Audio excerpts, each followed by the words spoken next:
బీసీలపై BRS MLC కవితకు చిత్తశుద్ది ఉంటే తన తండ్రితో కలిసి ఢిల్లీలో దీక్ష చేయాలన్నారు ప్రభుత్వ విప్ ఆది శ్రీనివాస్.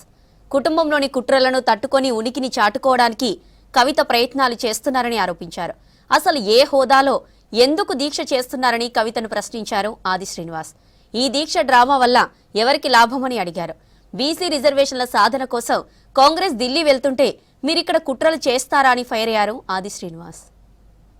కవిత గారు, మీరు ఎందుకోసం దీక్ష చేస్తున్నారు?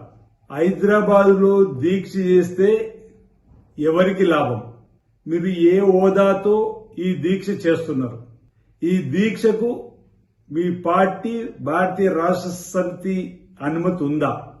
హైదరాబాద్లో దీక్ష చేయడం వల్ల ఎవరికి లాభం? బీజేపీకా? సమాధానం చెప్పాల్సిన అవసరం ఉంది. ఢిల్లీలో దీక్ష చేయడానికి, ధర్నా చేయడానికి మీకెందుకు అంత భయం? ఈ దీక్ష కంటే ముందు మీ తండ్రి గారి, తల్లి గారి, అన్నగారి ఆశీర్వాదం ఎందుకు తీసుకోలేరు? మీ తండ్రి గారు రాజకీయ పరంగా మీ తండ్రి గారితో మీరు ఉన్నతమైన స్థానానికి వచ్చిన సందర్భంలో మరి మీ తండ్రి గారి ఆశీర్వాదం, తల్లి గారి ఆశీర్వాదం, అన్నగారి ఆశీర్వాదం కాకుండా మీ అత్తామామల ఆశీర్వాదం తీసుకొని పోవడానికి గల కారణాలు ఏంటి?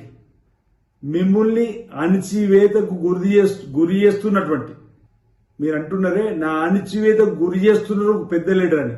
ఎవరు ఆ పెద్ద లీడర్? మిమ్మల్ని అణచివేస్తున్న పెద్ద లీడర్ ఎవరు? ఇంతకుముందు మీరు అన్నట్టుగా దేవుడి చుట్టూన్న దయ్యాలు ఎవరు? ఎందుకు ఈ అంశంలో ఈ దీక్ష డ్రామాలని అడుగుతా ఉన్నా.